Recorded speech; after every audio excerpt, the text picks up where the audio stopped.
Mr. Speaker, I rise to make my contribution to the bill currently being debated in the Appropriation Act for 2018.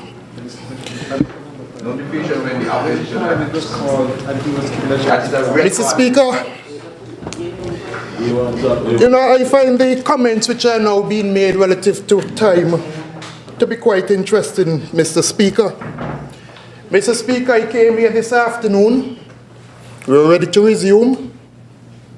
The member who just spoke was asked by the leader of government business if he's going to speak.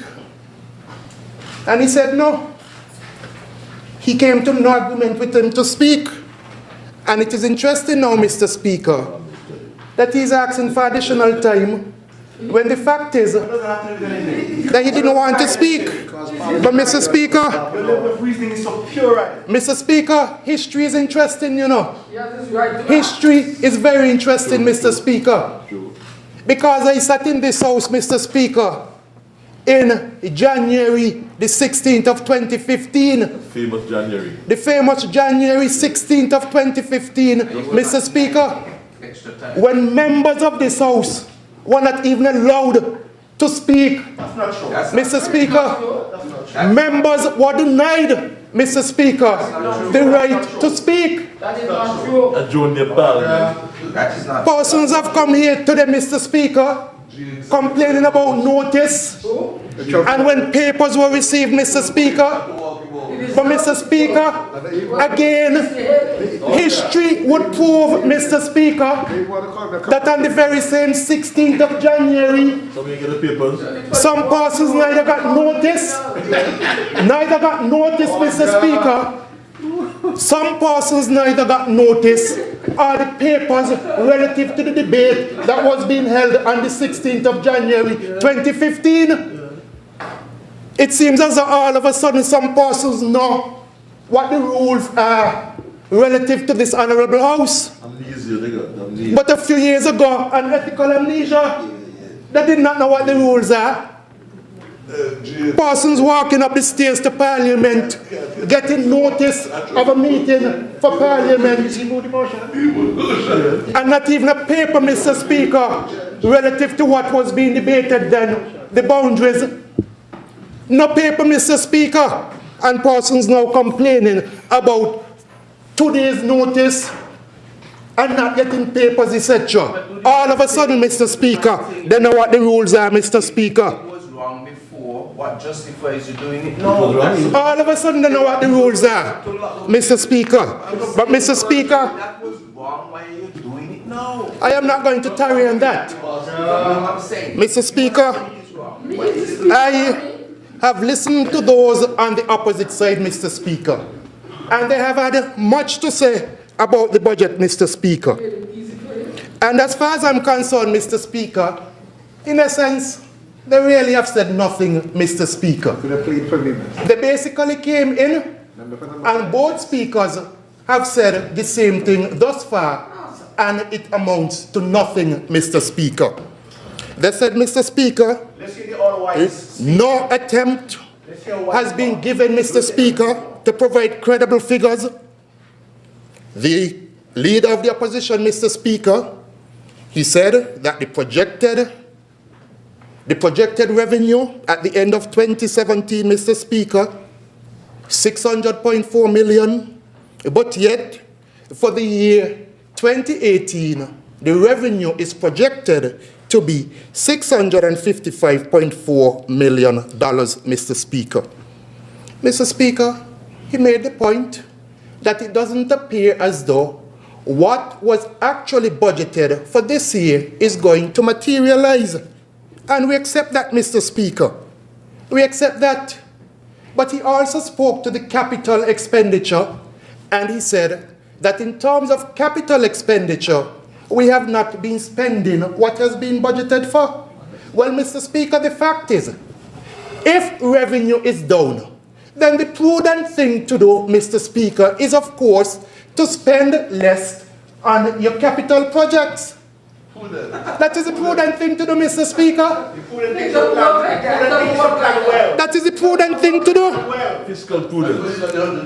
If it is, Mr. Speaker, that revenue isn't what is projected, then the prudent thing to do, Mr. Speaker, is to spend less. Mr. Speaker, individuals do it. If you have a job and for some reason the revenue isn't what you expect, then you simply cut back on your expenses, and that is what the government has done.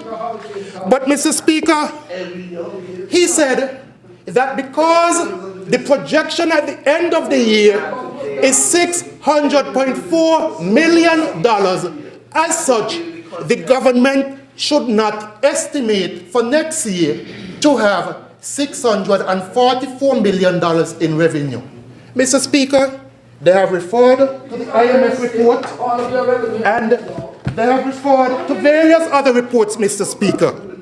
Mr. Speaker, part of the budgeting process, Mr. Speaker, is of course looking at what you expect, what you project to happen in 2018, and of course you budget accordingly. They have referred to the IMF report, Mr. Speaker. Referred to the IMF report. But, Mr. Speaker, they have been quite selective as to what they have read from the IMF report. Because the very same IMF report, Mr. Speaker, which has been referred to, says that for the year 2018, the growth for St. Kitts and Nevis, Mr. Speaker, is projected to be 3.5%. 3.5 growth is being projected for St. Kitts and Nevis for the year 2018. And so, Mr. Speaker, if you're going to have growth, then of course one would expect that you would have increased revenues coming into the government. You would expect that. And so, you hear what the IMF report has said about growth for this year. But what they did not say to you, Mr. Speaker, is that the IMF report is projecting growth of 3.5% from 2018. As such, Mr. Speaker, the government is projecting to get more revenue because of the growth which is going to take place within St. Kitts and Nevis for the year 2018. And that is why, Mr. Speaker, I said that the senator opposite has been deceptive, because he is being selective as to what he reads from the IMF report.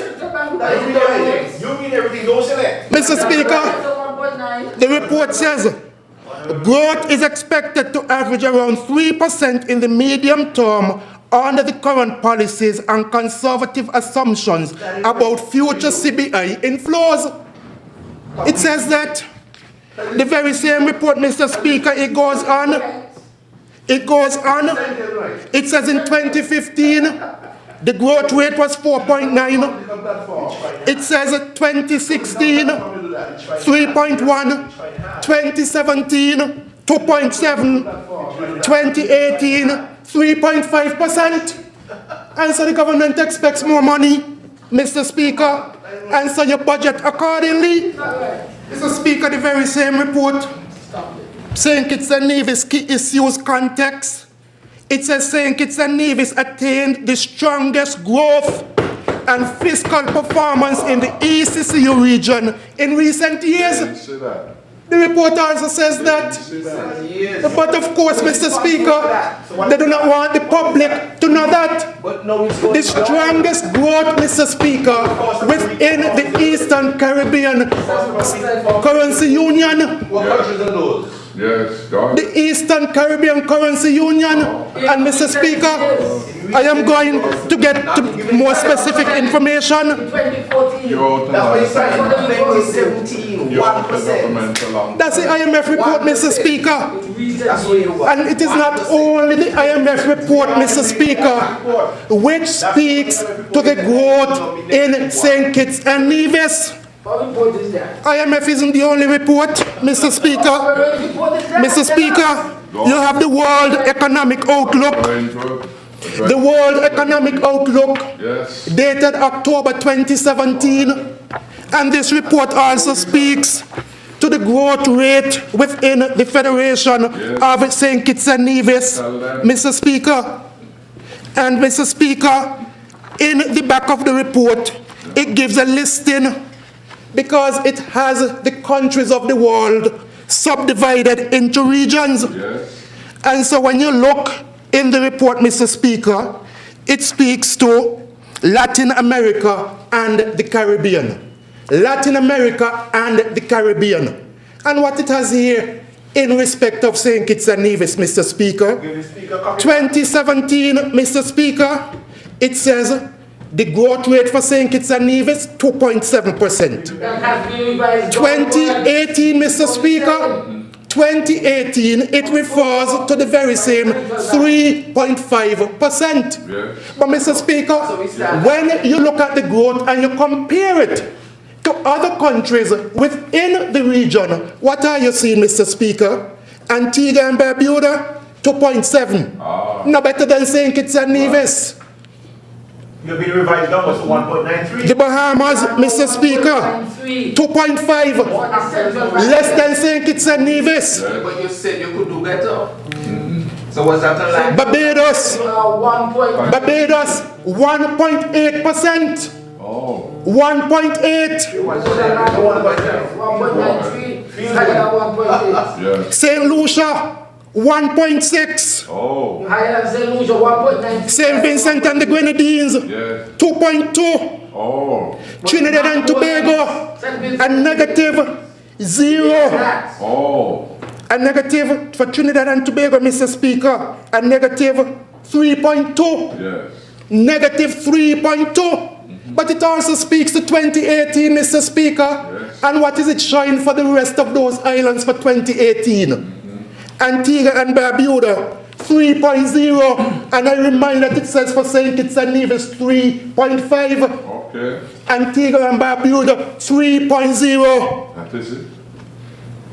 The Bahamas, 2.5. Oh. Barbados, 2.5. St. Kitts ahead. We come down, Mr. Speaker. Grenada, 2.3. Oh. St. Lucia, 2.8. Okay. St. Vincent and the Grenadines, 2.8. The member must not mislead the public like that. At the beginning of a year, projections are made. When in the middle of the year, institutions that are responsible for monitoring the fiscal and economic situation in our country comes in October and tells you that the growth is 1.93, then that is what it is. Can't be 3.5 because 3.5 was a projection. Just as the same speaker told you that there was a budget of 130 million for capital expenditure in 2017 and only $50 million was spent out of it. It is not the projection that matters. When you have updated information and statistic, that is what the figure is. 1.93. 1.93. Mr. Speaker, obviously the senator opposite is not listening. Because I clearly said that the 3.5 is in respect of 2018. And this is a report dated October 2017.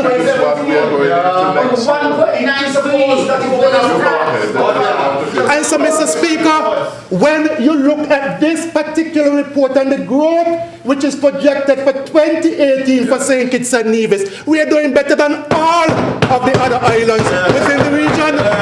Every last one. Every last one, Mr. Speaker. Every last one. There's a next report here, Mr. Speaker. Countries with highest GDP growth 2017.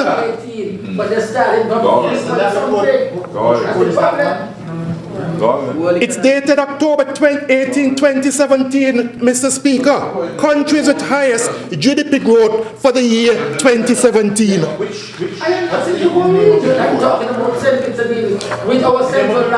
The author, Mr. Speaker, is a Mario Obayons. Mr. Speaker. And so, Mr. Speaker, you look at this particular report, and the report again speaks to St. Kitts and Nevis. It gives you, Mr. Speaker, the growth rate from 2008 up until 2017, and then it gives you the average percentage GDP change for 1, 2, 3, 4, 5, 6, 7, 8, 9, 10 years, Mr. Speaker. 10 years.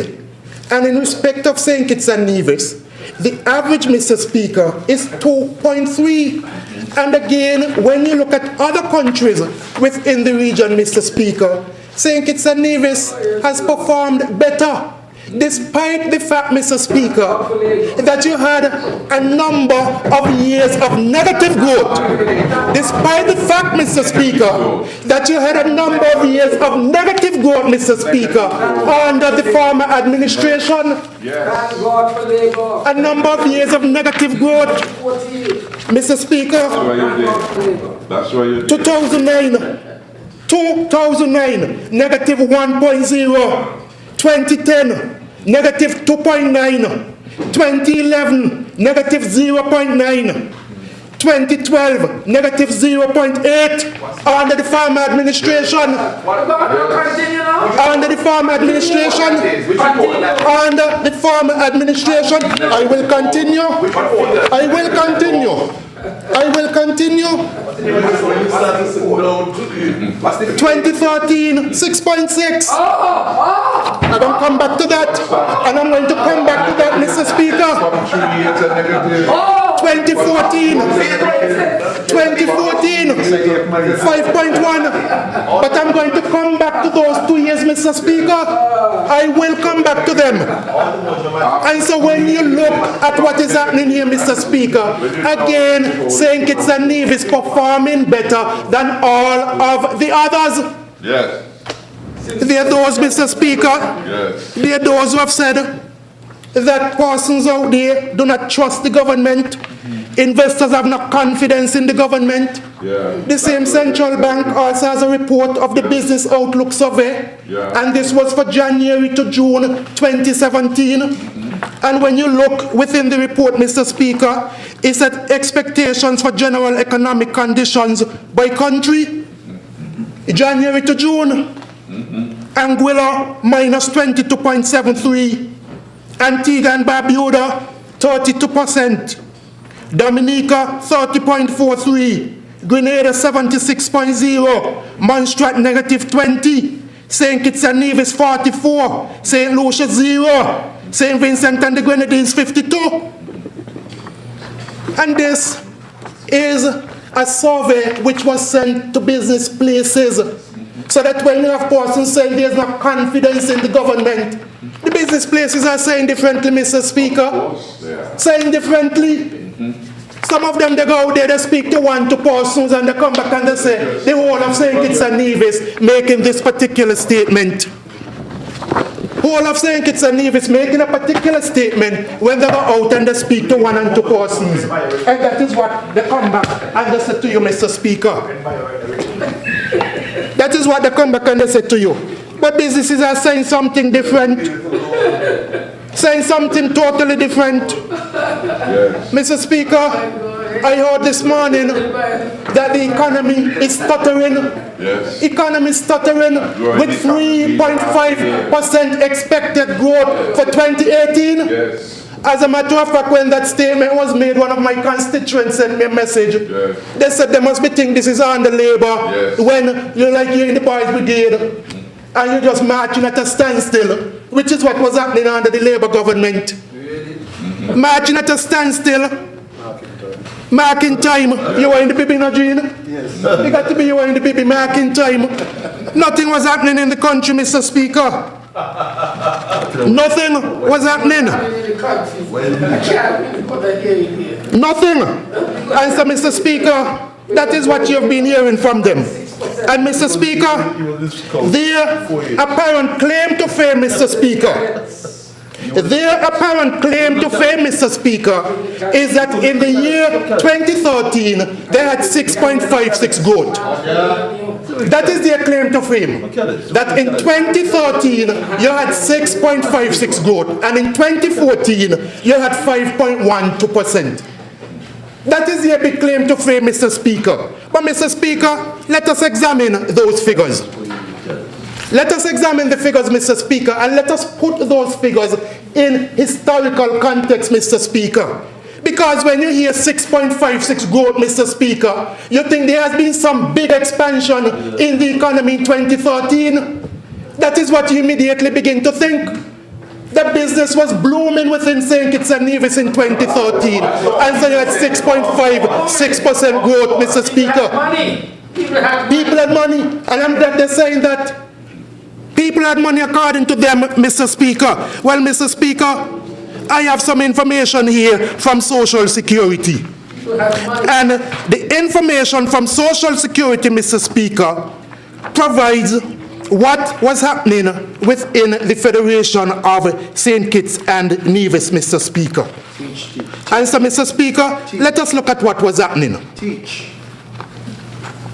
Mr. Speaker, in the year 2009, you had a total of 29,899 registered employees with Social Security. By 2010, Mr. Speaker, the amount was 29,960. No big difference. A difference of 61 registered persons. In 2011, the amount, Mr. Speaker, went to 28,735. So between 2010 and 2011, you had a decrease of 1,585 persons making contributions to Social Security, Mr. Speaker. In 2012, Mr. Speaker, the amount was 26,954. A decrease, yet the next decrease of 1,781 registered persons making contributions. And so, Mr. Speaker, when you look between 2010, Mr. Speaker, and 2012, 3,006 less persons making contributions to Social Security. Well, what happened between there, Mr. Speaker? There was a contraction in the economy because the economy was bankrupt, not by this administration, but by the former administration. Bankrupt the economy, Mr. Speaker. We know what happened in 2010. You had the introduction of VAT. Electricity went sky high. Businesses closed down. Businesses closed down because they no longer could even afford to pay electricity. And so you had a recession. So when persons talking about recession, they're not about recession. Because they bankrupt this country. 3,006 less persons contributing towards Social Security. 3,006 less persons contributing towards Social Security. Then 2013, Mr. Speaker, what happened in 2013? The figure goes up, Mr. Speaker, to 31,281 persons making contribution. An increase, Mr. Speaker, between 2012 and 2013, an increase of 4,330 persons. An increase in 1 year. 4,330 persons. 2014, it goes to 32,269, a difference of 988. And I am going to pause here, Mr. Speaker. Mr. Speaker, I am going to pause there because I also have information in terms of the PEP program. I also have information in terms of the PEP program. And what happened with the PEP program, Mr. Speaker? The PEP program was introduced in 2012. In 2012, the PEP program introduced. and only 105 persons employed in 2012. Yes. 105 persons, Mr. Speaker, employed in 2012. By the time we get to the year 2013, Mr. Speaker, by the time we get to the year 2013, 3,681 persons employed under the PEP program at a cost to the government, at a total cost to the government of $33,967,494. So when you hear persons talking about this big increase in GDP, 6%, that is where it came from, Mr. Speaker. Not that business is expanded. Not that business is expanded. A PEP program. A PEP program, Mr. Speaker.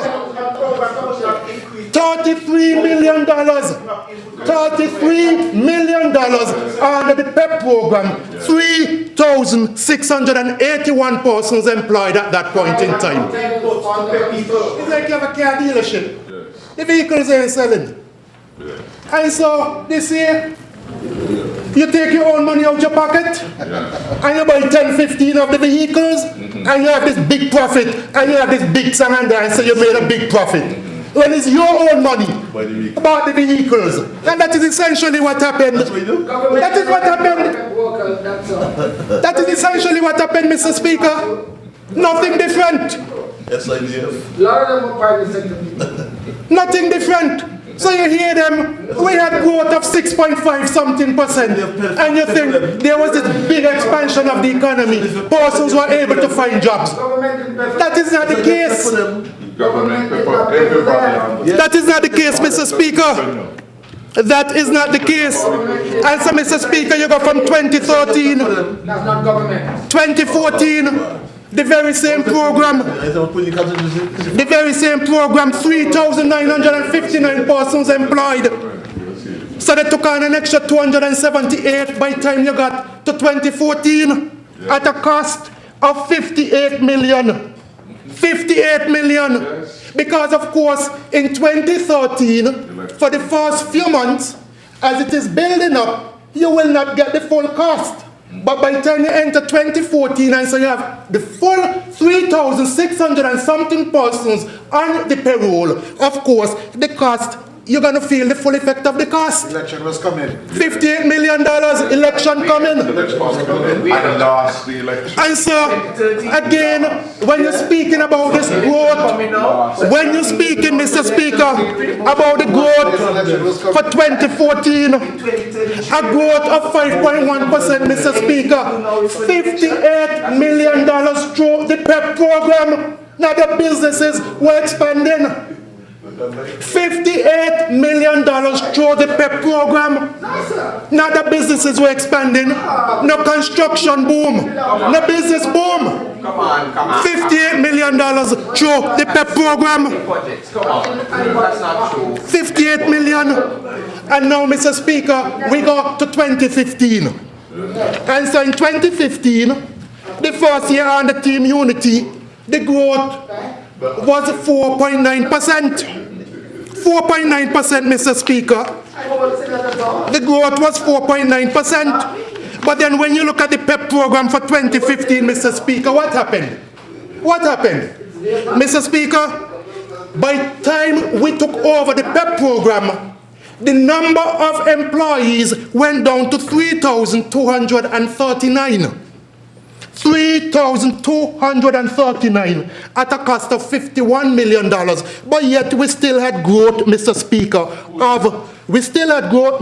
in 2015 of 4.9%. We move on, Mr. Speaker, to 2016. 2016, growth rate of 3.1%. Growth rate of 3.1%, Mr. Speaker, for 2016. And when you look again at PEP, 2,684 employees at the end of 2016.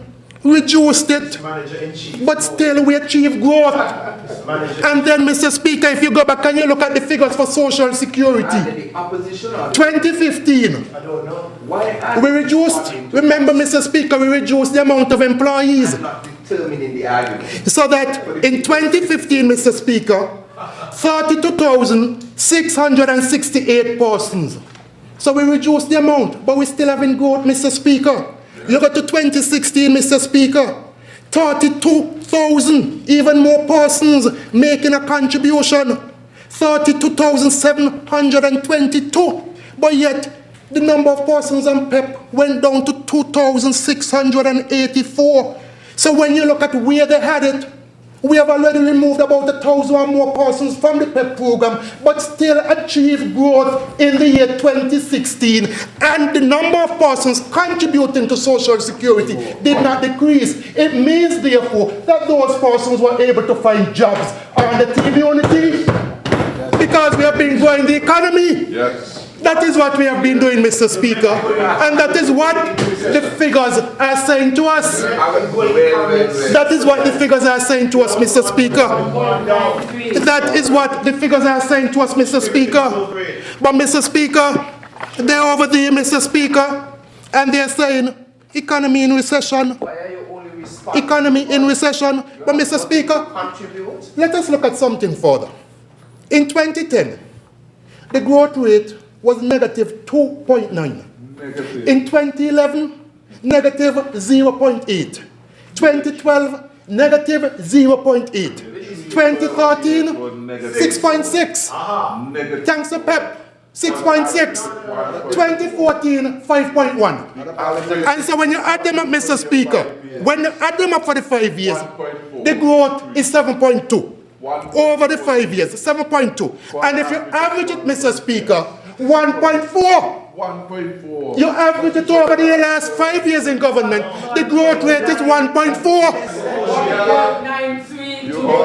Average it, 1.4. Now, Mr. Speaker, let us fast forward to 2015. 2015, growth rate 4.9%. 2016, growth rate 3.1%. According to the IMF, and I'm going to use their 1.9 also. Yeah. According to the IMF in 2017, growth rate 2.7%, to give you a total of 10.7. Divided across the 3 years, Mr. Speaker, growth rate 3.56%. Better than the last 5 years in government in 3 years. In 3 years. In 3 years, Mr. Speaker. Mr. Speaker, better than years. Better than years. And Mr. Speaker, even if you use their 1.9, the growth rate is 3.3% average over the last 3 years. Still better than theirs. Still better than theirs. Still better than theirs. And no matter how you twist it and you turn it, we have been doing better at managing the economy of St. Kitts and Nevis. And that is what they don't want the people to know. But that is why the people have confidence in this team unity administration. And that is why we are saying people matters most. People matters, man. People matters correct in English. And so that is where we are, Mr. Speaker. You're going excellently. That is where we are. Bankrupt the country. Rejected bunch. Bankrupt the country, Mr. Speaker. Bankrupt the country. Yes. And then come and say to the people that under this administration, there's a growth taking place in the country. Increment for 3 years. We giving double salary back to back. Bankrupt the country. November 2010, VAT introduced. Electricity, the standard rate not only went up, but you also had an 85% surcharge added to electricity, which this government has removed. Yes, go ahead. Removed by this government. Removed by this government. Mr. Speaker, civil servants received no increment. All of you over there wait for your debt. No increment received by civil servants for a number of years. 3 years in a row. No increases to civil servants because they bankrupt the country. And coming in here talking about who performing better and management of the economy. Water went up 600%. So, Mr. Speaker, that has been their history. Bankrupt this country, mismanage the economy. When they had growth, it was thanks to a PEP program. Nothing else. Yes. 50-something million dollars. This government has reduced it. Yes. The economy has been able to expand. Notwithstanding that we have reduced the amount of persons, because the economy has had real expansion, and those persons have been able to find jobs within the private sector. That is what has happened. And you have persons speaking about mismanagement of economy. But they're not about mismanagement. They took us to the IMF first. They're not about mismanagement. And that is also why they can quote IMF reports. They're very familiar with the IMF. Extremely familiar with the IMF. It is this government which fully repaid the loans that they took from the IMF. It is this under this government. The loan has fully been repaid to the IMF. We paid it off. We didn't bankrupt the country like you and couldn't afford to repay. We paid it off. We paid it off. We paid it off. We paid it off. We didn't bankrupt the country. You said we have been mismanaging the country. Yes. But we paid off the debt. A debt that you gave us, that we inherited from you. Yes. We inherited it from you. That's a record. And we paid it off. The short term too. Paid it off. Expansion of the economy. Yes. From a PEP program. Yes. That is what they're boasting about. A PEP program which was not even properly put in place, Mr. Speaker. How many times in this house we have spoken about the CDB report? And out of the almost 4,000 persons, only 100 and something persons in training programs. 114 or 130. 130 something persons. 130 something persons, Mr. Speaker. And when the 130 something persons, what the report says here, although it was indicated that the programs were competency based, there were deficiencies in the instructional materials being used. The majority were old hat modules which were discontinued since 2007. Discontinued since 2007. No meaningful training for the persons. Mr. Speaker, I came across a recent article. It even said PEP had a fair and they had a happy hour selling drinks at reduced prices. Up at the park to win votes and ask about. That is what the PEP program was about for them. Votes. Yes. And they can't catch it. Votes. They didn't care about people in this country. They didn't care about people in this country, Mr. Speaker. It was the right to the They didn't care about people. And over there whispering this morning, they left $700 million in the treasury. They had this big growth. Yes. And Mr. Speaker, when they're talking about this big growth that they had, They left a debt of 1.5 billion. this big growth that they had, not only that they left a debt of $1.5 million, 1.5 billion. Infrastructure in the country crumbling. Yes. Crumbling. Talk about that. Infrastructure in the country was crumbling, Mr. Speaker. They didn't care about people. We have spoken about the Newcastle police station before. Decadence. Newcastle police station. And you have a report here which speaks to it. Go ahead, you're going good. Introduction. An evaluation of the Newcastle police station was undertaken on behalf of the Ministry of National Security in the Office of the Prime Minister. This evaluation is to ascertain the present condition of the property with costing, overview of the police station. At the site of the Newcastle police station, there are two main buildings, namely the female barracks and the main administrative building where the male officers reside. The buildings were constructed in 1970 with a structural steel frame, steel purlins, prefabricated siding with concrete floors. Between 1984 and 1986, most of the prefabricated sidings were retrofitted to masonry block walls. And Mr. Speaker, it says,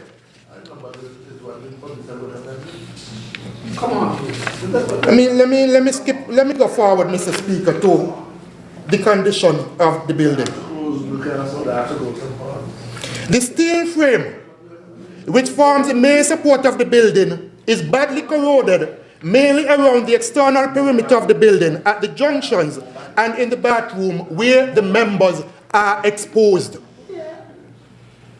The steel members are critical to its structural integrity. Therefore, if this building is to be saved, efforts must be made to address this problem as a matter of urgency. The kitchen.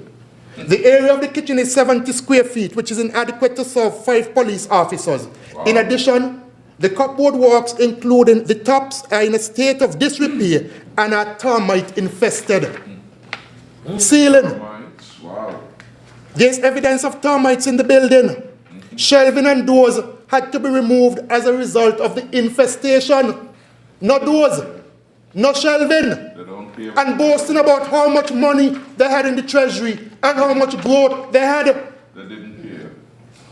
Ceiling. There's evidence of bats living in the ceiling, as their droppings and the stench from the droppings are obvious in the living spaces on the first floor. This is a health. This is a health and safety hazard, and every effort must be made to address it without delay. Also, wastewater from the bathroom upstairs, it's finding its way to the ceiling and to the ground floor. Not only for a doctor, he was also the Minister of National Security. I'm a doctor. And had police officers working under those conditions and boasting about 6.56 growth rate because of a PEP program. Yes. No money invested in the people. Yes. People. Going good. No money invested in the people, Mr. Speaker. And the report has pictures attached.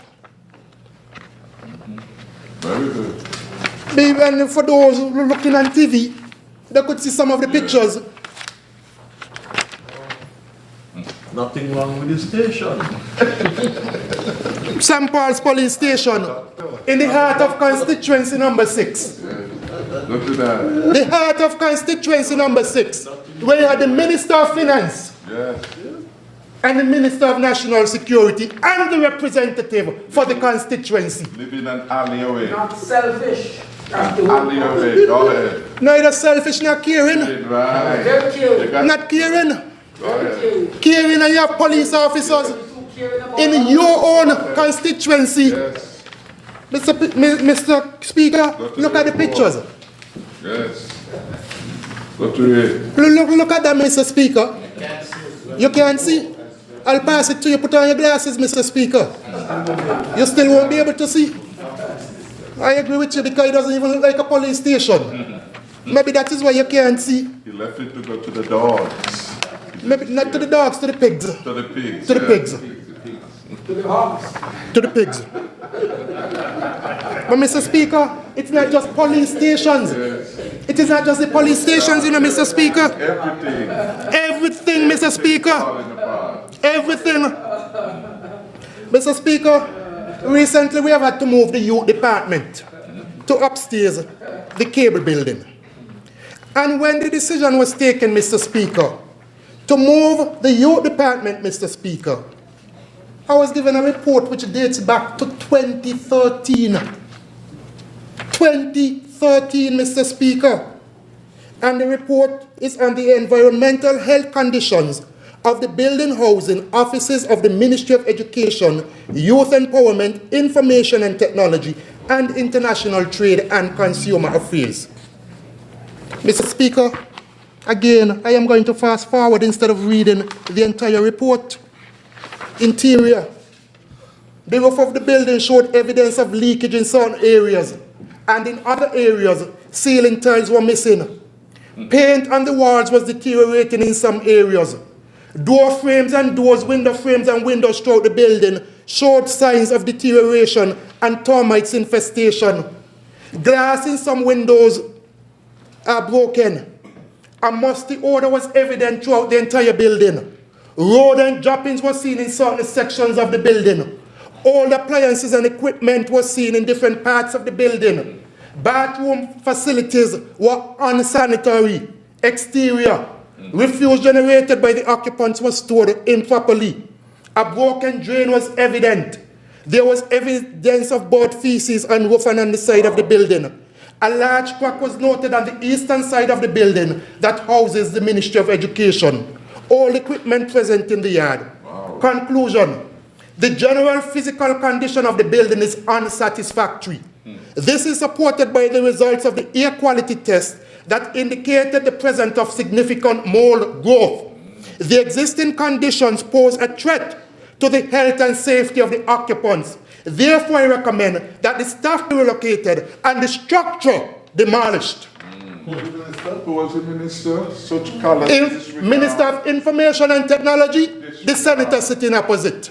And they didn't have a report like that. Minister of Health, the member for number 2. How long you have a report? Go ahead. Minister of Finance, the member for number 6. Yes. That's not the only one, Mr. Speaker. Physical planning building. Yes. Building survey report prepared by George Gilbert. And this one dated 9 February 2004. 2004, Mr. Speaker. That's the building right next door. The building right next door, Mr. Speaker. Building was repaired. Since that report. It says in one paragraph here, the columns on the porch are load-bearing structural members which accept support and transmit the load to the foundation. The deflection in the columns, cracks and corrosion of the reinforcements as shown in picture 1 and 2 clearly manifest that they are no longer able to support and carry the load of the concrete roof slab and its self-weight. This is of grave concern, and at any time the building could completely give away and crumble under the load. Hence, measures must be taken immediately to save lives and properties. Was anything done? 2004. No. 2004. And when we took office, they still had persons occupying that building, despite all of the growth and the $700 million that they had in the treasury, and all of the CBI receipts that they boasted that they had back in 2013 and 2014. Callousness. No regard for people. Callous. No regard for lives. Yes. That is their history. Yes. That is how they treated people in this country. That is how they treated civil servants. Yes. The civil servants of this country, Mr. Speaker. And coming in here talking about mismanagement and how much money they had. It is not just those buildings. We have had to move the labor department because you had problems there. You had problems there. And as you look throughout the length and breadth of government, we have had to be moving people because they left the buildings in a state of disrepair. I haven't reached Sebastia High School as yet. I haven't reached all of the other schools that we have had to make repairs to. They were very... Industrial site closed down right now because the roof was ready to cave in. The youngest, the most vulnerable of our people, our youth, our preschoolers, not even those that showed any concern for, Mr. Speaker. Not even those that showed any concern for. And coming in here, we care about people. We are making changes in the interests of people. But their history shows something different, Mr. Speaker. Same old leadership. Their history shows something different. What has changed? The same set of people. Nothing. The same set of people coming to the electorate. What has changed? Coming just as they were whipped. What has changed? Absolutely nothing. Yes. They don't care about people. And people sit Talking about fattening pocket, Mr. Speaker. sit to them, rent your own property. Talking about fattening pocket. And we could speak about fattening pocket, Mr. Speaker. Because I have a document here. A document here, Mr. Speaker, from the government treasury. Expenses paid on behalf of former Commissioner Walwyn. When people talking about fattening pocket. Senator Carty. When people talking about fattening pocket. Expenses paid. Rent. 1st October 11th to 31st January. 4 months. 2011. US per month, 2,500. The EC amount, 6,790 to 55. Total $27,169. That was paid to Horizons. Yeah. Paid to Horizons. Yes. And then we have, Mr. Speaker, from the 1st of February 2012 up until February 28, 2015, an amount, Mr. Speaker, $258,000, 377.19 cents, paid to Claudia Mitchum. Yes. Who's Claudia Mitchum? Claudia Mitchum is the sister of the senator opposite. You can house. impute improper motives of I ain't imputing an improper motive. It is what the Treasury and the speaker ain't saying. has provided. I'm not imputing an improper motive. It is a fact. Yes. Claudia Mitchum doesn't own a house in Boardwalk. The house is owned by the senator opposite. And we know how we Owned by the senator opposite. Oh, you fat in the pocket? Yes. Where are you people talking about getting in government to fatten pocket? They must know about fattening pocket. Yes. They must know about it more than $250,000 in rent. Yes. Paid on behalf of the former commissioner of police to a house owned by the senator opposite. Yes. On a point of order, What the point of? there has long been a debate and scandal in this house about a house Owned by Nigel Carty that has been rented to a police officer on a private basis. That is the agreement between Nigel Carty and anybody. You're senator. An agreement between Nigel Carty and somebody who happens to work for the government. Commissioner of Police. So if you work for the government and you rent my property, what does that mean? What does that mean? The government had a policy of giving duty free to first-time home builders. 600 people at the time. 600 people. 600 people at the time I made my application. From the government, but he's supposed to get his house rent paid. Mr. Speaker, Yes, he's also must be. By the at the government. time I made an application as a first-time home builder, You shouldn't say anything because I don't think you want me to speak about the Taiwanese property. Members, there is a point of order. at the time I made an application as a first-time home builder, there were 600 persons who had already received that benefit. Confession is good for the soul. Since they have been in government, they have granted the same privilege to members of this house on both sides. What is that? What is that? Nothing like What is that? I know for certain. I know for certain. I know for certain. So the imputation of corruption is absolutely false and baseless. only one. I have had my property rented to public servants Fattening your pocket. in the past and will in the future. What is that have to do with anything? I don't have a relationship with the government. I have a relationship with an individual. And regardless of where they work, what is the point? Private business, don't worry. What is the point? Fattening pockets? You fattening your pockets. Mr. Speaker, confession is good for the soul. Yes. Go ahead. Confession is good for the soul. Yes. And if there's nothing wrong with it, then why the property and the rent was being paid to Claudia Mitchum? Well, somebody was trying to cover up and hide something? Learn Huh? from him. Come on. Huh? Go ahead. Huh? Paid to Claudia Mitchum. Yes. You got your answer, member for number 3? You got your answer? You got your answer? You got your answer? Go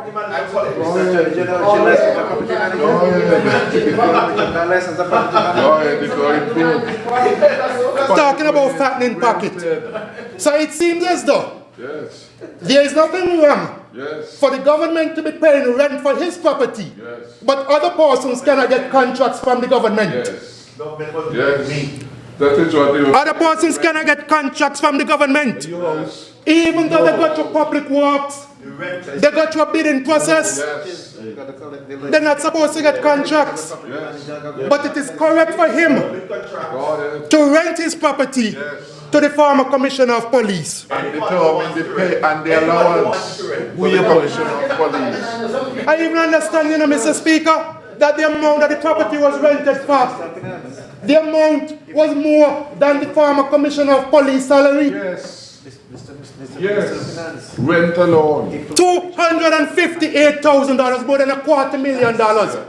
So they must know about fattening pocket. Yes. Yeah, free house, man. They must know about fattening pocket. You get it duty free. You get it duty free. And then turn around and get the government to pay the rent on your behalf. Double dip, double dip. Because, Mr. Speaker, when you look at the agreement between C.G. Walwyn and the government, it says housing allowance is also to be paid. Housing allowance. So the government was paying the rent. Yes. The government was paying the rent. He getting his salary, and then the government paying the rent. Still renting. And so that is what has been happening when you hear people talking about fattening pocket. Yes. Mr. Speaker, this week a constituent of mine called me, speaking to the fact of a medical condition Yes. and having to get a scan done. Yes. The individual went to social services. Some of us, Mr. Speaker, when we got sick, we never went to social services. Never went to social services. There was no need. No need to. The pocket get fat. No need to. Because even though the very same persons covered by government health insurance, even though the very same persons covered by government health insurance, the government paid $50,000 in medical expenses to a hospital in Miami. The balance, 100 something to pay. 120. $50,000, Mr. Speaker. Paid for the appearance of the Prime Minister. $50,000. You have a copy of it? I can't find a copy. None. The check's right here. Check's right here. Baptist Hospital of Miami. $6,001. That one dated the 13th of the 10th month 2011. And next one, the 23rd of November 2011.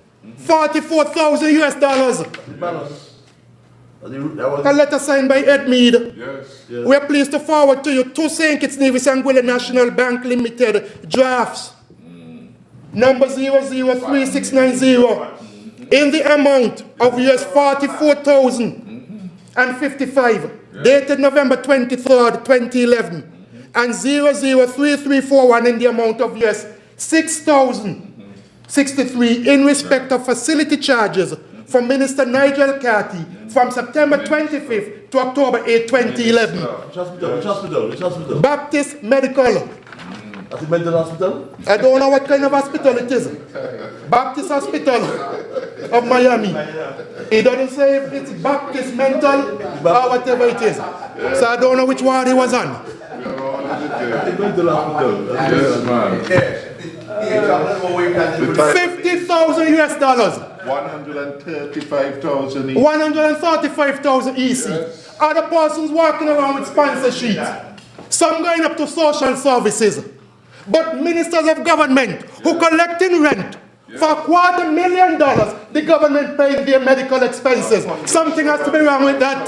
Government insurance, we paid that. No. Something has to be wrong. Insurance rejected your claim. Really, the insurance rejected the claim.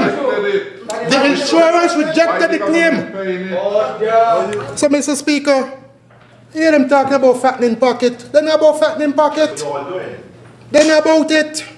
That is why they can get up and speak so eloquently about it, Mr. Speaker.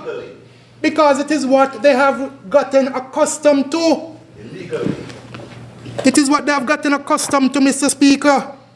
Mr. Speaker, there was a big song and dance about National Bank and a report coming from Central Bank relative to National Bank, especially relative to the peer, and that National Bank is being exposed to the tune of $32 million. 34. Did the figure change again? No, 34. 34? That's what I was saying. You could even put it at 40. 34. I'm going to accept the 34. I'm going to accept the 34, Mr. Speaker.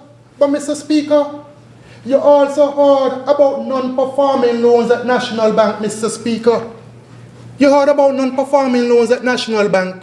And you would think that that is something new which came about under this administration. You would think so. Mr. Speaker, this is an IMF report from 2014. IMF working paper, non-performing loans in the ECCU, determinants and macroeconomic impact. And what it says in the report, Mr. Speaker, you turn to the report. Page 4, introduction. At the core of banks' financial distress has been a significant increase in non-performing loans. You then go, Mr. Speaker, to page 6 and St. Kitts and Nevis singled out.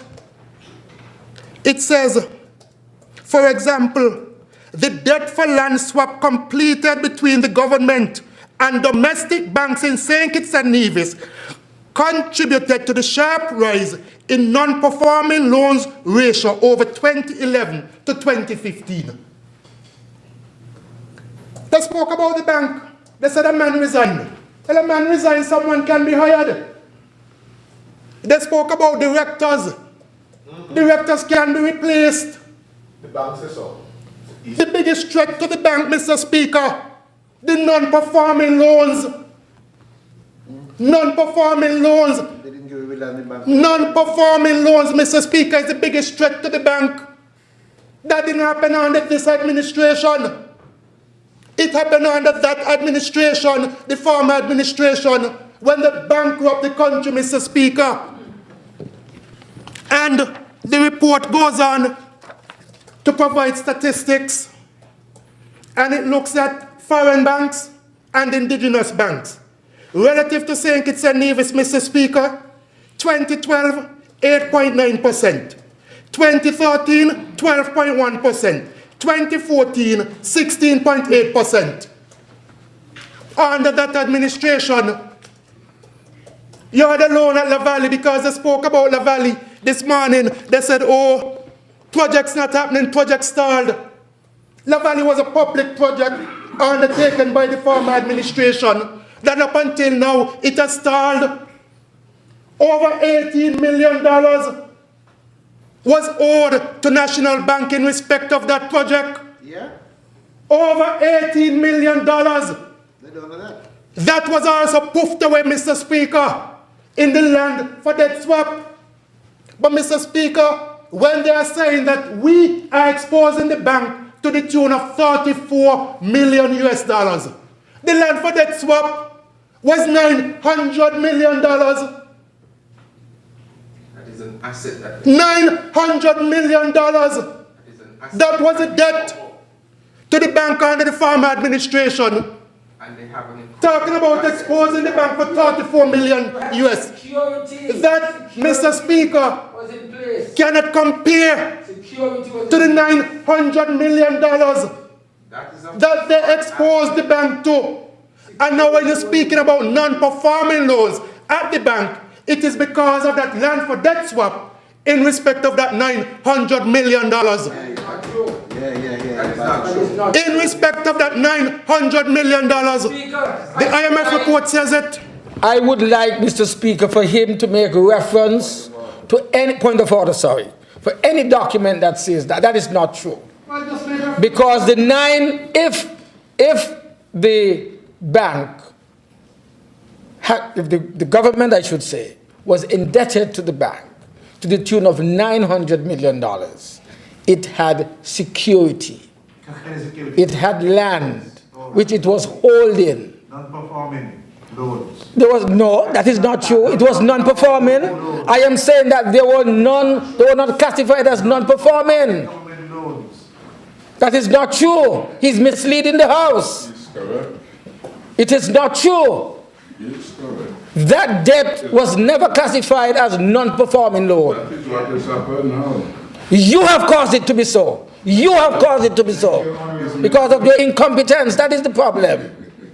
It was never classified like that. That is your land for debt Mr. swap. Speaker, I go back to the IMF Yes. report from 2014. Yes. Under his administration, not under this administration. You 2014. You put the Never letter away. classified as on. You put the letter away. Under his administration. Never classified. And it says, for example, the debt for land swap completed between the government and domestic banks in St. Kitts and Nevis contributed to the sharp rise in non-performing loans ratio between 2011 and 2015. Non-performing loans. The land for debt swap. That is not straightforward. This is The language changed now. not straightforward. So I am telling you, it's not so. The language has changed now. It's not so. IMF report says it. So it is not so. It is not so because it is not classified in that way. I accept that. People don't straight now, but they were so, but not straight. No, it is not so. And the ratios, Mr. Speaker, Nonsense. the ratios are given. Yes. That is not so. The ratios are given. Foreign banks, indigenous banks. The ratios provided by the IMF. It's not I saying it. Yes. It is the IMF which said it and has given the information to support it. $900 million worth of debt. And coming in here talking about we exposing bank for 34 million US dollars with a second cruise ship paid. You understand? The minister is going to speak, but Ernst & Young did an evaluation of that project. Yes. Two evaluations done by Ernst & Young relative to that project, and in terms of the potential of the project to repay whatever loans are taken in respect of the project. And it was discussed publicly in a press conference. Ernst & Young, TDC is a private company, jumped in because they would have looked at the report. TDC is not going to expose itself if TDC is of the view that the project doesn't have the potential to make money and for TDC to be repaid. Of course. It's a private company. Yes. $2 million? $2 Yes. million? You had which other bank? Minister, Which other bank? that's confidence in the government. TDC. Exactly. That is also confidence in the government. How much confidence is that? Confidence in the government. Confidence in the economy. Yes. Confidence in the tourism industry. Yes. How much confidence is $2 million? That is what TDC is showing. Yes. Confidence. Under your administration, you gave TDC a haircut. Much more than the haircut you gave them. That's the point. Tell him. You gave TDC a haircut under your administration. And I'll be TT. And the church. Gave TDC a haircut. But under your administration, TDC now has regained confidence. Yes. Yes. Yes. Yes. Has regained confidence. You're doing good politics. That is what is happening in this country. You bankrupted. Yes. Lost confidence. Yes. No wonder you couldn't build the pay. Because you couldn't find anybody to finance it. Nobody had confidence. No one had confidence.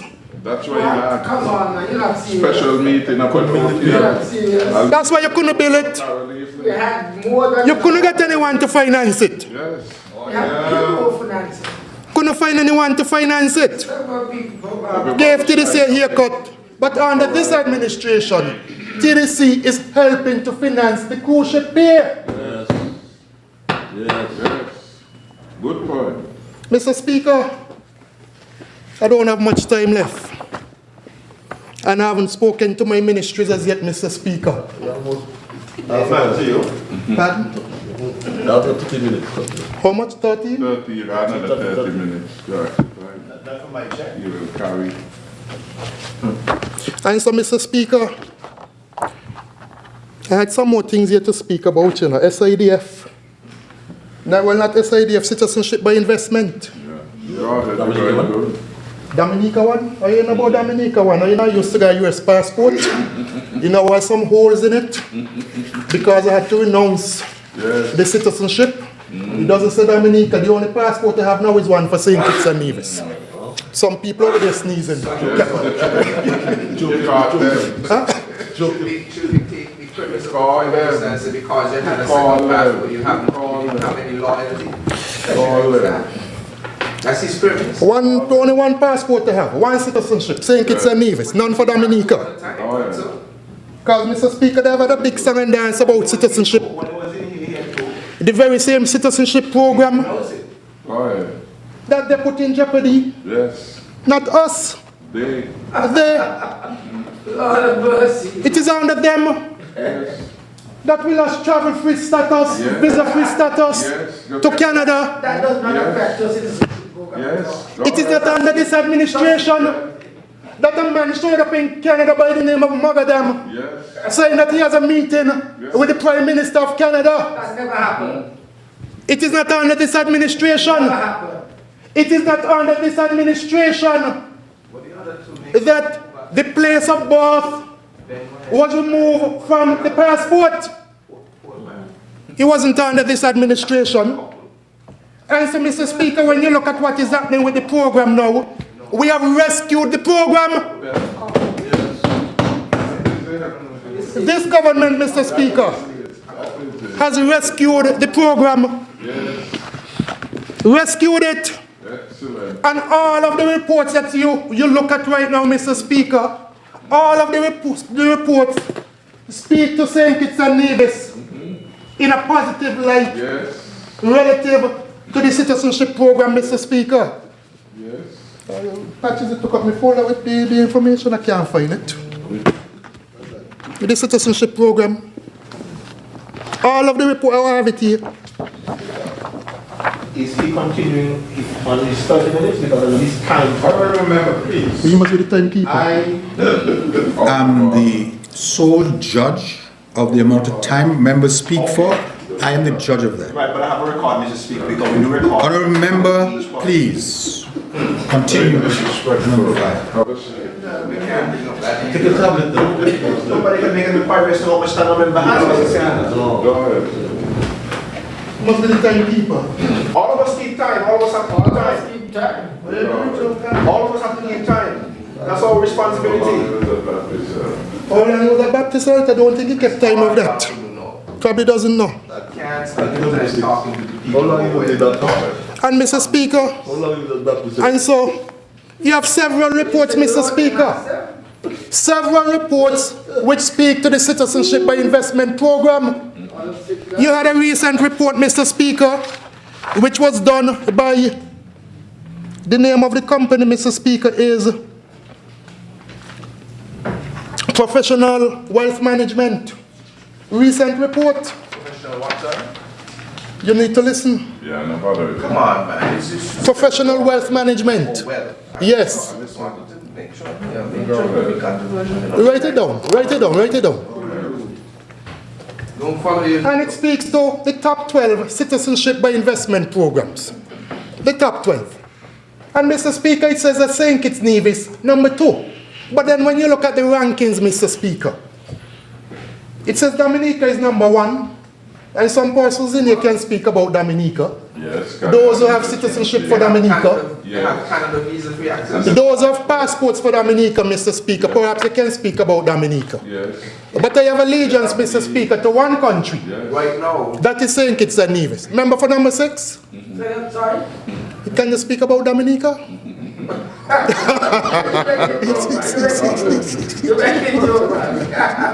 You have a Dominica passport? I hear so. I don't have a Dominican passport. You gave it up? I don't have a You Dominican. gave it up? I do not have a Dominican passport. You gave it up? I do not have a Dominican passport. You gave it up? American passport. I gave up my American passport. I can answer the question. Can you answer it? I said that I do not have a Dominican I'm passport. asking if you gave it up. Okay, you had a Dominican passport? I will not. You had a Dominican passport? Mr. Speaker, I don't know this. I will answer by asking, has the Prime Minister given up his Dominican passport? No. Has the Prime Minister Harris given up his Dominican passport? We'll come to that. Okay, we'll come to that. I must have honourable members. I'm not going to miss out on this moment because I must have my say.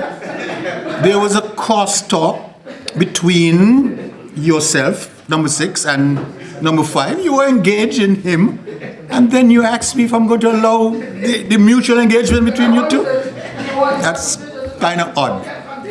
Yeah, continue, honorable member, for number I 5. don't know if silence is good, Mr. Speaker. Number 492, that is it fast. That's the number.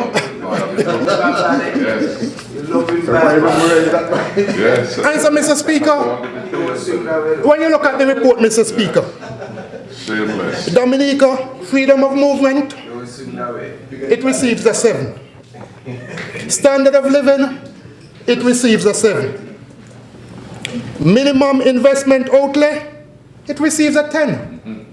Because whereby Dominica has been requiring $100,000, the amount required for St. Kitts and Nevis is more. Yes. It is more. And so Dominica received a 10 for that, and St. Kitts and Nevis received an 8. Ease of processing, Dominica got a 9. St. Kitts and Nevis got a 10. And so, Mr. Speaker, when you look at the difference between the two, one got 90 overall, one got 88. But the report says, Mr. Speaker,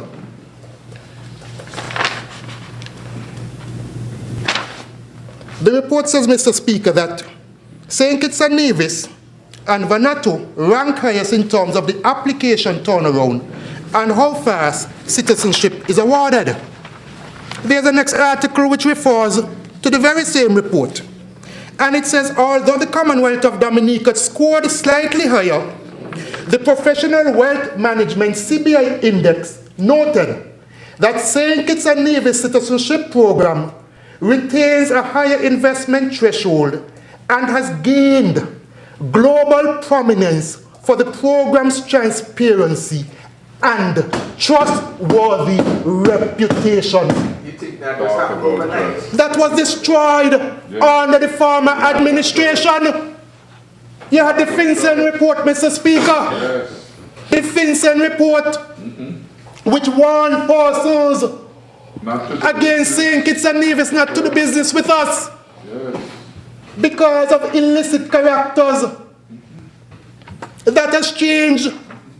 Here is this report saying that St. Kitts and Nevis prominence for the program's transparency and trustworthy reputation.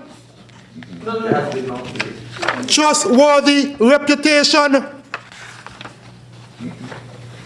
There's the next report, ill-gotten funds. It says it can also be a quick way to draw ill-gotten funds. Jolo, who is accused by U.S. prosecutors of being the mastermind behind the illicit money trails out of state fund, IMDb, and into private coffers, was recently reported to possess citizenship from St. Kitts and Nevis, a neighbor to Grenada and Dominica. St. Kitts and Nevis, which came in second place in the ranking, in part for its reputation of integrity and trust, recently revoked an American lawyer's passport after he was accused of pilfering funds to buy it. Trustworthy. That's it. Integrity. Yes. We have restored that to the program. Yes. A program founded in 1984 under a former PAM administration. Yes. That is where we have come from, Mr. Speaker.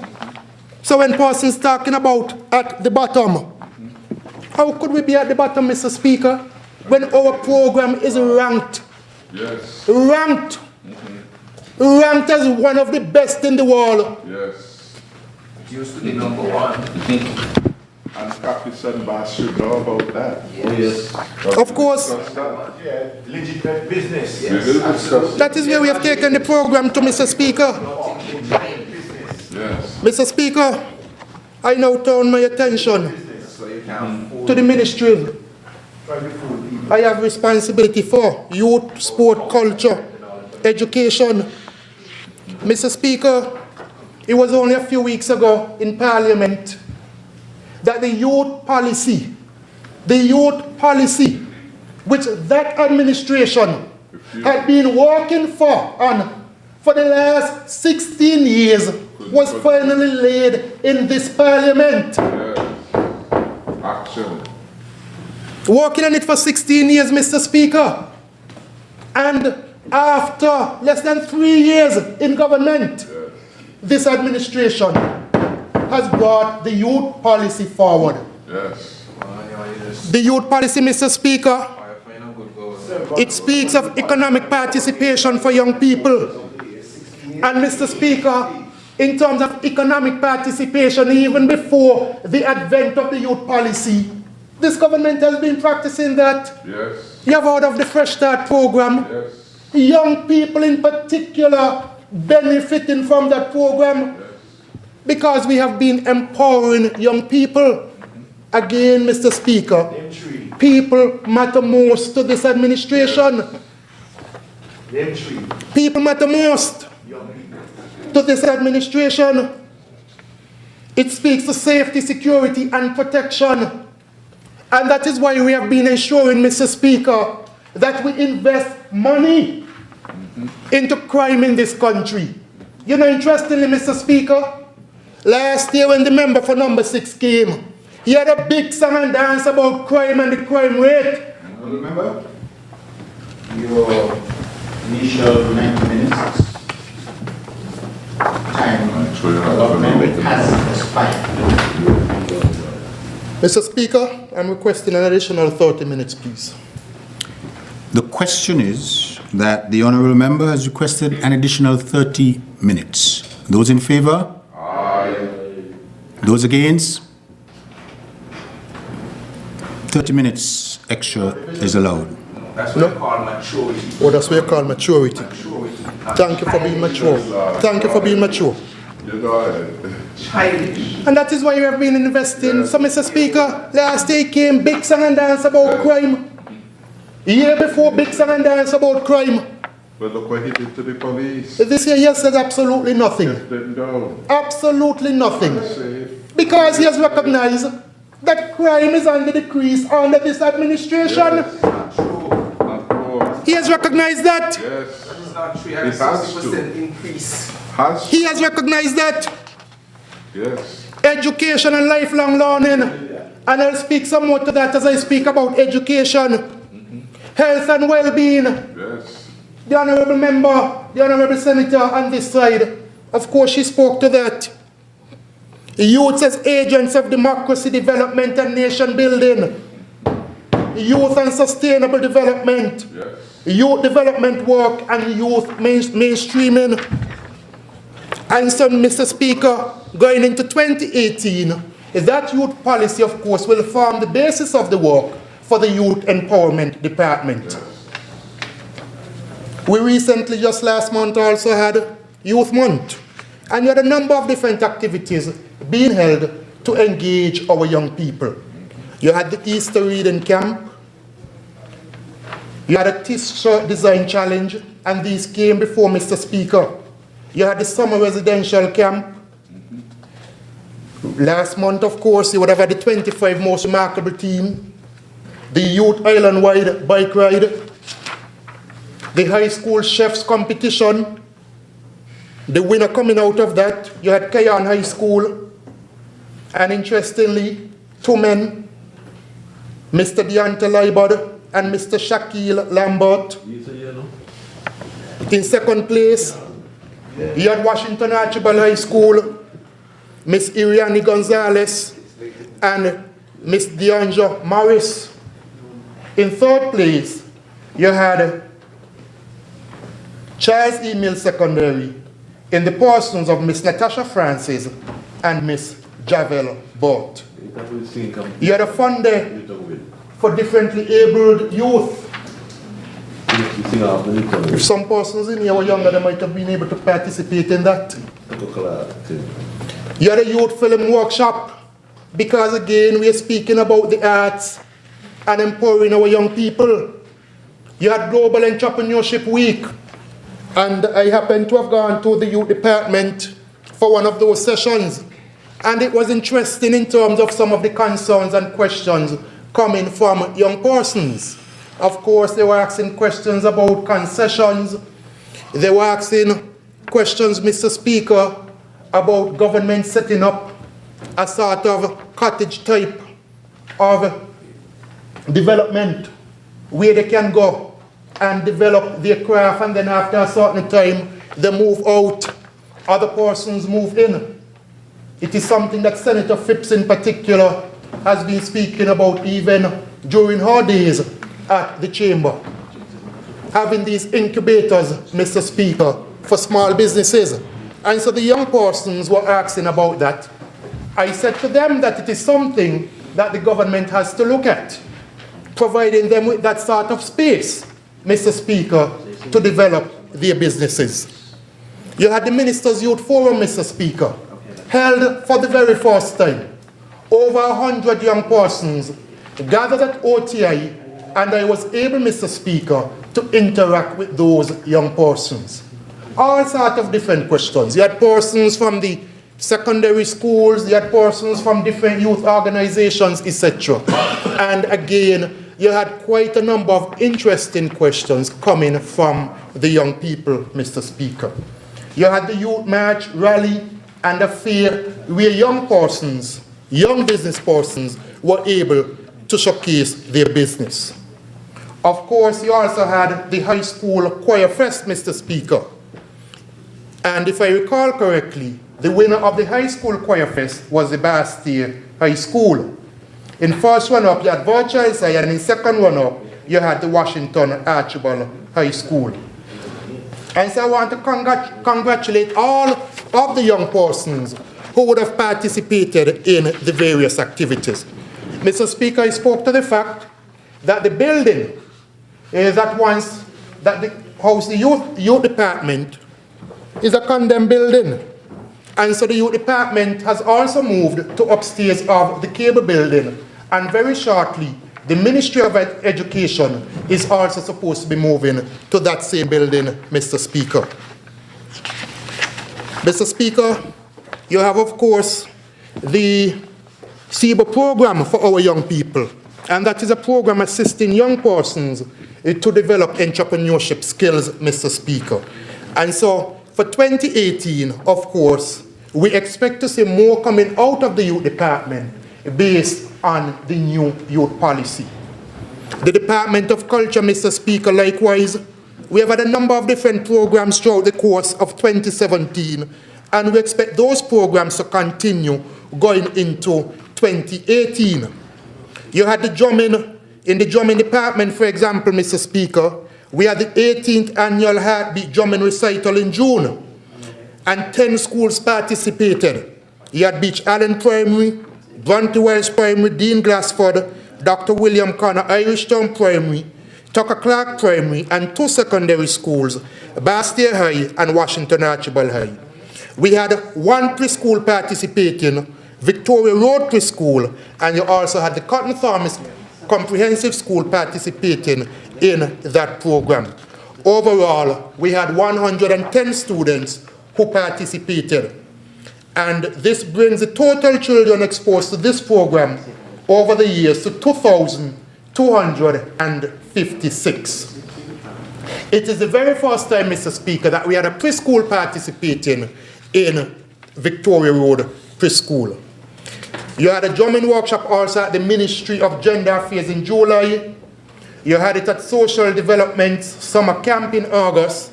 You had one being held at the Department of Youth Summer Camp in August. We also worked with the National Youth Drummers for performance at the Independence Square in honor of the African Liberation Day.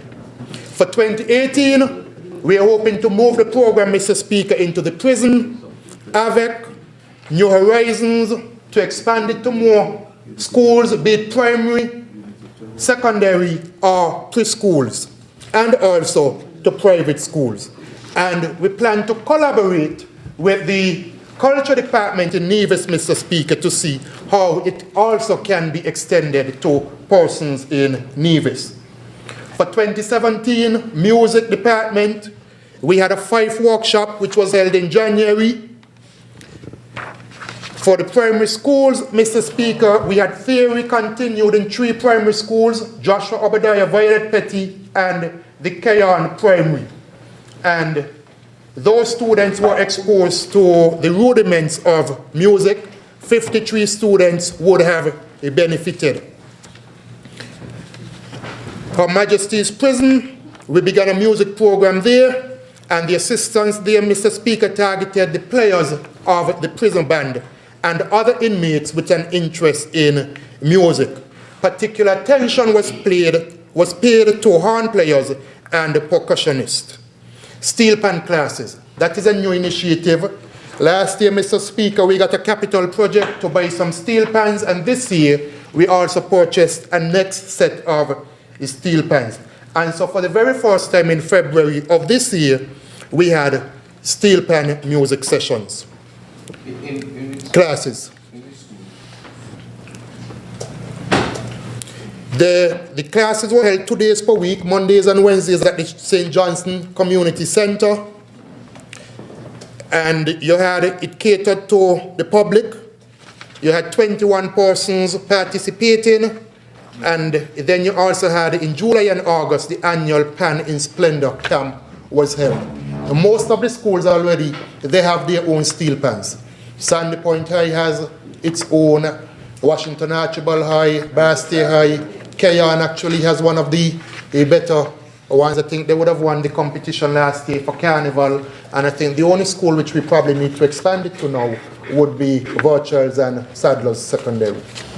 But just about all of the other schools, they have pan being played there. And so, as I said, you had the 3rd annual Pan in Splendor Summer Steel Pan Workshop. It was sponsored by FLO, and it was held at the FLO grounds. You had 30 more persons participating this year as compared to last year. New Horizons, as I said, we introduced drums there, we introduced music theory there, and singing practice was also introduced at the New Horizons facility. Primary School Calypso, that is a program that is ongoing in terms of helping children in primary school to develop the art of Calypso. For 2018, Mr. Speaker, we're looking at a music workshop at AVEC. We're looking to expand the music program in other primary schools, introducing it in private schools, having a pan tuning workshop, because what we have recognized is we have to bring in an individual from Trinidad to tune the pans, and that is costing the ministry quite a bit of money. So the decision is at least to train persons locally to be able to tune the pans, Mr. Speaker. Of course, we participated in Carifesta, which was held this year in Barbados. And we had a contingent of 58 persons who would have participated. And those persons came from both the St. Kitts and Nevis. We had Makajumbis, we had mummies, we had dancers from Keyon Primary, we had Tyrrell Williams, and all the other schools who we are now introducing to different aspects of folklore, Mr. Speaker.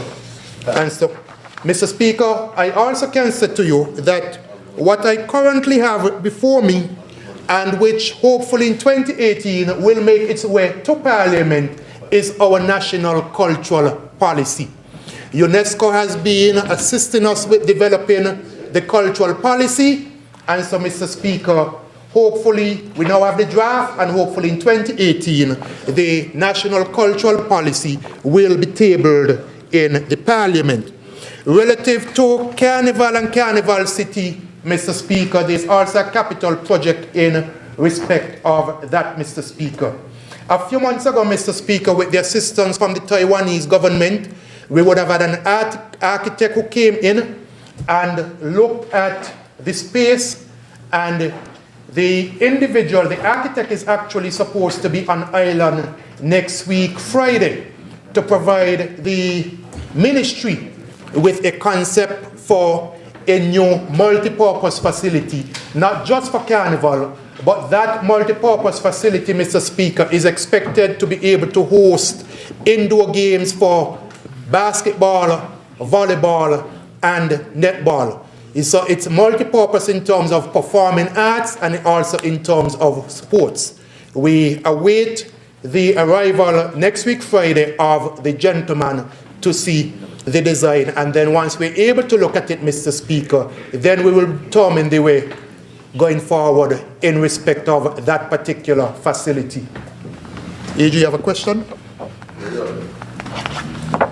The national sports policy, Mr. Speaker, of course, then will be the only policy that will be lacking in terms of the ministries that I have responsibility for. And so that, Mr. Speaker, is my next target, to ensure that we have a national sports policy.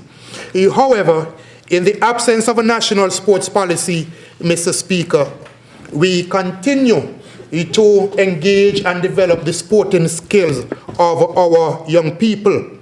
And we are doing a number of things, Mr. Speaker. Mr. Speaker, as you go around the island, we have been able to upgrade a number of sporting facilities. Just this year, we would have put modern lighting in Shawn and also Tabernacle. We are also hoping to do some work at the Shawn Pavilion starting this month, Mr. Speaker. Mr. Speaker, we did some work at Kim Collins, but we have some challenges there. And so if you look at the capital projects relative to the ministry for this year, you would recognize an amount of, I think, 460,000 has been allocated for next year to start some capital work at the Kim Collins Stadium, Mr. Speaker. Mr. Speaker, we invested this year in some heavy equipment to assist us with cutting fields. You got to halfway through at this present time. We're doing an upgrade there, Mr. Speaker, to the netball court there. In my own constituency, you got to Sandy Point. We're doing an upgrade to both the netball and basketball facility. We just recently completed a new field house at the Sandy Point facility. The tennis courts, we are able to, with the assistance of Public Works, to be able to do some work there, Mr. Speaker. And Mr. Speaker, you're all around the island, you would recognize that quite a lot is being done relative to sports. Warner Park cricket facility, we would have a music festival there this year. Carnival activities are supposed to be held there this year. And so the department recently took a decision to invest in some grass mats, Mr. Speaker, to protect the turf, because we know the importance of cricket. We would have hosted CPL here this year, and we hosted some other international games. And so we have decided to make that particular investment. There's a storage shed which we are currently also completing at the Warner Park facility, Mr. Speaker. With regard to tennis courts, we have some monies allocated again next year for tennis courts, and so we are hoping to be able to upgrade more of the tennis courts. For the very first time this year, Mr. Speaker, the Boyd's Playfield actually became usable for the residents of that particular community. We were able to install lights there, and very shortly we are hoping, Mr. Speaker, to be able, early into 2018, to have the children play area there completed, and also have the basketball court in Boyd's completed. So, Mr. Speaker, on the sports front, we continue to develop the sporting facilities for the usage of our young people. Mr. Speaker, earlier when I spoke, I said that the former administration left many of our institutions in a rundown, dilapidated state, Mr. Speaker. And so within education, we have been spending millions and millions of dollars, Mr. Speaker, to upgrade many of our schools. Just this afternoon, the Assistant Secretary with responsibility for finance would have passed me some information. And in regards to special projects at primary schools, we recently fenced the Edgar T. Morris Primary at a cost of $123,000. We also did remedial work there, Mr. Speaker, because again, Mr. Speaker, every single roof at that school, Mr. Speaker, had leaks. Every single roof at Edgar T. Morris Primary School had leaks. And so we spent $707,887 to repair the roof at that school, Mr. Speaker. We did roof repairs Date Primary, 48,000. Upgrade the kitchen at Tyrrell Williams. Because when we went there, Mr. Speaker, all you saw was some shells. Mr. Speaker, $15,000. Our security personnel at the schools, we built guard huts at just about all of the schools to the tune of $91,000. Networking at the schools, $95,000. Because a constant complaint is that you can't get internet access at the schools, and so we're working to upgrade that, Mr. Speaker. Yeah, and the time to study the schools. That is ongoing work needed in all schools. We are looking out and working 2012. Sandy Point High, Charles E. Mills Secondary, electrical upgrade, $12,000. Security system, $12,000. We did work on the floor there, $120,000. Basti High School, Mr. Speaker. Of course, that is an ongoing project, and we expect to start the new Basti High School during the course of next year. But in the interim, Mr. Speaker, relative to the temporary facilities, we continue to provide extra classroom space as needed. And so we have provided them with some air-conditioned trailers recently at a cost of $380,000, Mr. Speaker. Kayan High School, recently we had the opening of the technical drawing wing there. We also did work there, Mr. Speaker, to the tune of $230,000. Washington Archibald High School, we're doing repairs to the roof there. Because again, Mr. Speaker, the schools were allowed to run down by the former administration and under the former Minister of Education. Under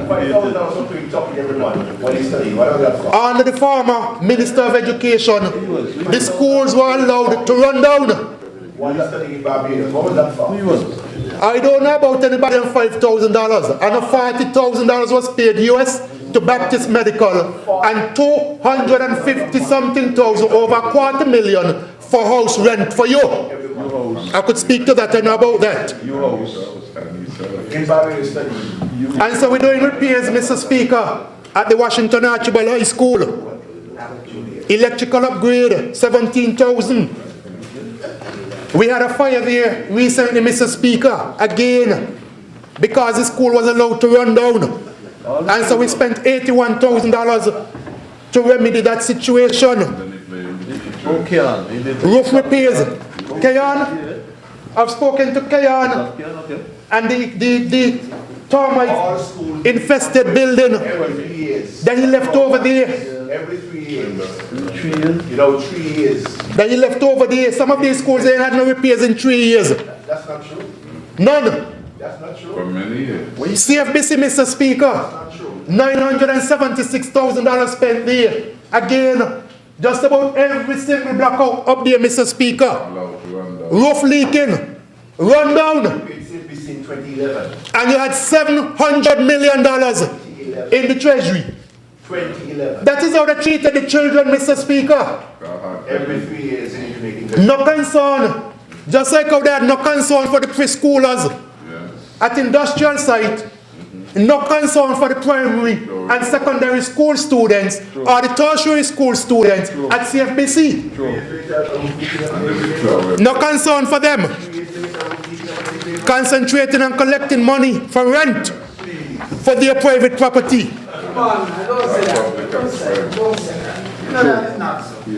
That's true. And so, Mr. Speaker, in education, we continue to invest in our people. Very recently, Mr. Speaker, about 2 to 3 Fridays ago, Mr. Speaker, we had the launch of the Ministry of Education 2017 to 2021. Mr. Speaker, the member for number 6 is disturbing me. My house. I asked him a question about the passport, he can't answer me. But you're over there talking about other things I didn't ask him about. Dominique. Juicy, this guy knows something else.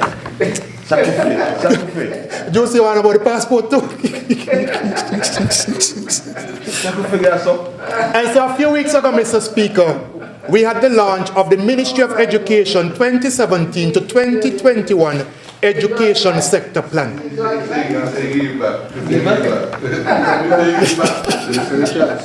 Yes, do we know what's the passport? And so, Mr. Speaker, when you get to speak, you have to more that, okay?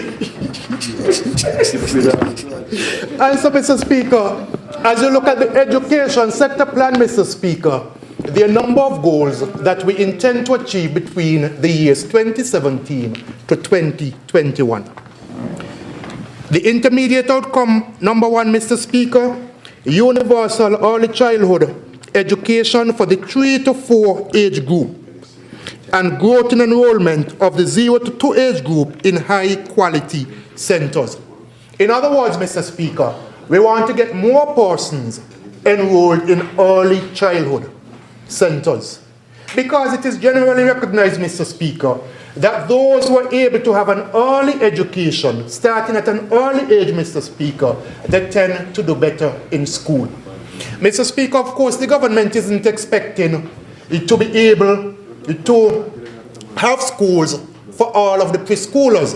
And so the intention is to work with private providers, Mr. Speaker, to develop a certain quality and to get more persons involved in that sector, Mr. Speaker. And so, Mr. Speaker, if you were to go through the plan, you would see the objectives, you would see the activities, you would see the expected outputs, and you would see who has responsibility for ensuring that the particular objective is implemented and achieved, Mr. Speaker.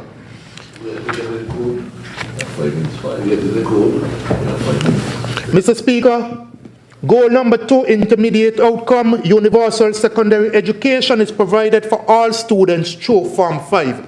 The fact is, Mr. Speaker, that we have a very high dropout rate. And the intention, Mr. Speaker, is to reduce that dropout rate. Again, I think it could have been about a week or 2 ago, we had some persons here, Mr. Speaker, who did a study in terms of persons dropping out of school within the OECS, saying it was included, and so the report was presented, and different strategies were suggested as to how to reduce that number, Mr. Speaker.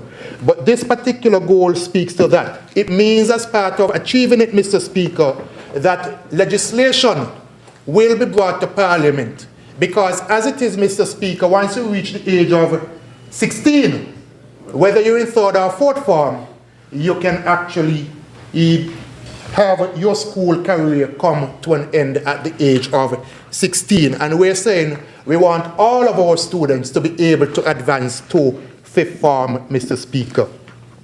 Mr. Speaker, goal number 3 looks at TVET, and of course there's an ongoing program with the Caribbean Development Bank for some $20 million relative to TVET.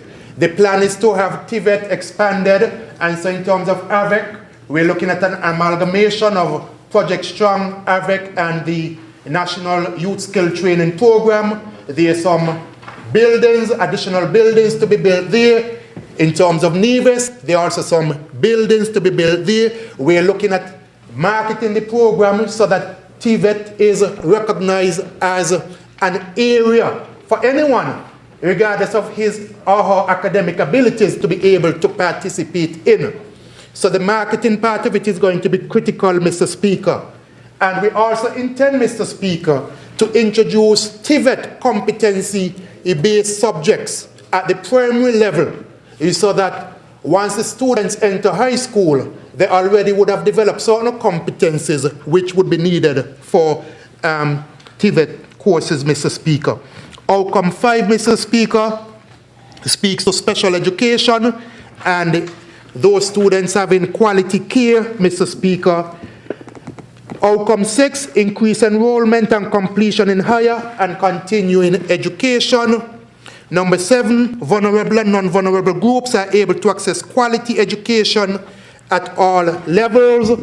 Number 8, a revised national curriculum, and so we'll be seeing some changes to the curriculum, Mr. Speaker. At the primary level, we intend to add some additional classes, but at the same time, not increasing the actual time that students spend in school, but the entire curriculum will be looked at to ensure that what is being taught is what is actually needed at that particular point in time, rather than overburdening the students. So even though additional subjects are being introduced, Mr. Speaker, it's not that the school day is going to be expanded or that the children will end up with more work. For example, culture is being envisaged as a class which will now be taught in the primary school, because it is the general feeling that if students are more aware as to their history and as to who they are, they will be less inclined, Mr. Speaker, to become involved in crime. They will have a more nationalistic pride in terms of themselves and in terms of the Federation of St. Kitts and Nevis. Outcome number 9, all education and training institutions adhere to quality, safety, and security standards and processes. Outcome number 10, comprehensive student support services are available to learners in all institutions. If you look in the budget, Mr. Speaker, you would recognize that there's a new post approved in the Ministry of Education for school psychologists, and that is in keeping, Mr. Speaker, with this particular outcome. We recognize that our students have a number of problems which they are facing, and teachers generally are not necessarily trained to deal with some of those problems. So this year, well, next year, 2018, the intention is to bring a school psychologist on staff within the Ministry of Education. You should add it when who was going to school? Outcome 11, increase the percentage. We have one.